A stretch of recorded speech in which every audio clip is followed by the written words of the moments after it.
Hello, welcome to Soulprint Intuitive Tarot. Thank you for joining me. Thank you for finding me.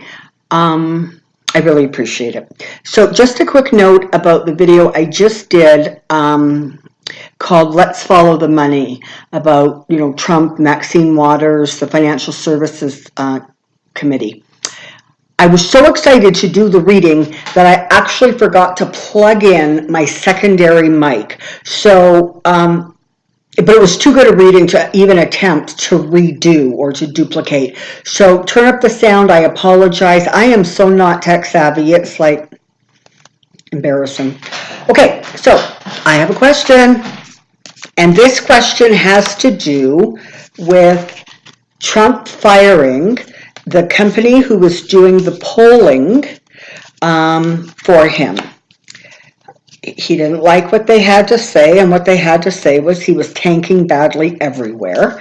And so he had two responses. The first response was to lie and say that polling wasn't accurate, it was all a lie, his numbers have never been better, they're amazing.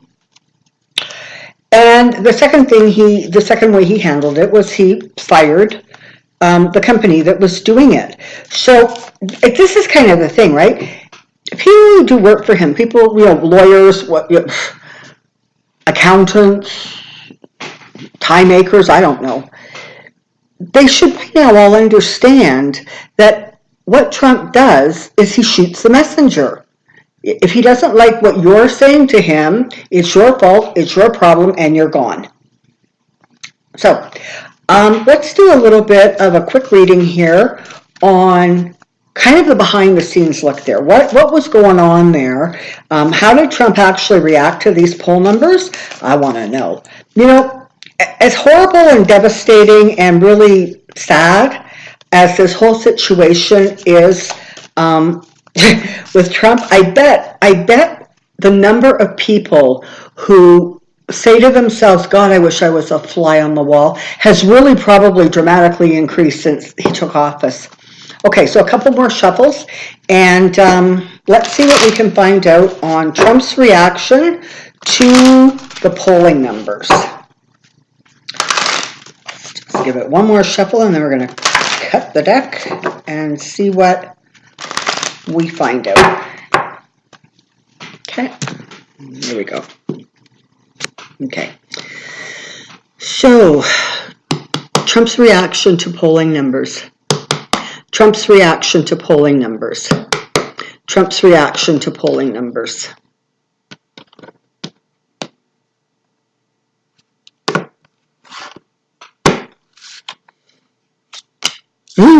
They upset him. He's not sleeping. He's worried. He's thinking maybe, things aren't going to quite go the way he hopes, causing him a lot of stress, a lot of sleepless nights. The thing with Trump is that he spends a lot of energy trying to figure out how not to lose face, how to just keep everything intact. And it's kind of like, what he needs to make that happen, he doesn't have. It's just as simple as that. He understands he may very, very much have to walk away. He believes that he's done an amazing amount of hard work. Of course, the man, let's face it, hasn't worked an honest day or a hard day probably in his entire life.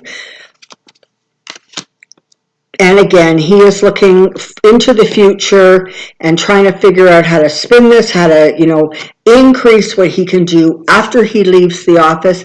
I'm starting to feel like the thought of leaving the office is never, ever far from his mind. I think for a long time there, it was, fight, fight, fight. I've got this. I'm the martyr. I'm being picked on. I'm the victim. But I think privately, he really understands that this is not going well for him at all. It's not going to turn out well. It's not good now. And I think he's just really is starting to understand that this little adventure that he has been on, it's time that it wraps up. Yeah. Oh my. Okay, so you have squabbling, you have fighting, you have sort of, you know, taking what's not yours, running away with it. These are cards indicating stress and anger and frustration. He did not believe that they leaked. That was the story he used was, well, I fired the polling company because they're the only ones who could have leaked this information and I can't have that. I don't believe it was actually them. We'll start there. In fact, if I had to pick anybody in the White House, I would pick Kellyanne, but that's just my own personal thought. But he gets it. The writing is bad. The writing's on the wall. And, again, one of the things he has to do is fire the company that provided the information so that he can tell his base, who, bless them, are so gullible, that, somebody from there leaked it, they lied about him, the numbers weren't right, and so I had to get rid of them because they were out to destroy me. He really hopes that it'll work. It's not likely to. This is the thing about him. He wants something, he gets emotional, he charges in. Simple as that. No thought to consequences, no thought to even how it plays publicly. He doesn't really care because he is of a mindset that everybody lies and everybody tells stories. So, of course, that's what he's going to do. So how did Trump actually react to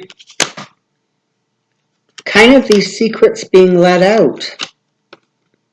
It was definitely upsetting for him. It was disturbing.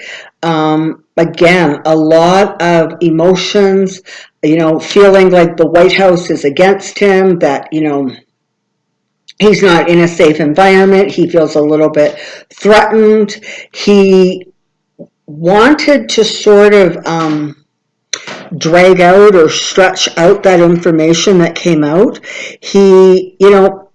He was trying to delay its release until he could put a better spin on it, or maybe he thought it would, once the story broke, he was really trying to slam the brakes on it, just delay everything, and that just absolutely did not work because, again, instead of letting a story just die, sort of a natural death in this insane news cycle, he sticks his big foot in the thing and he jumps up and down and he starts firing people, and so it continues to be news.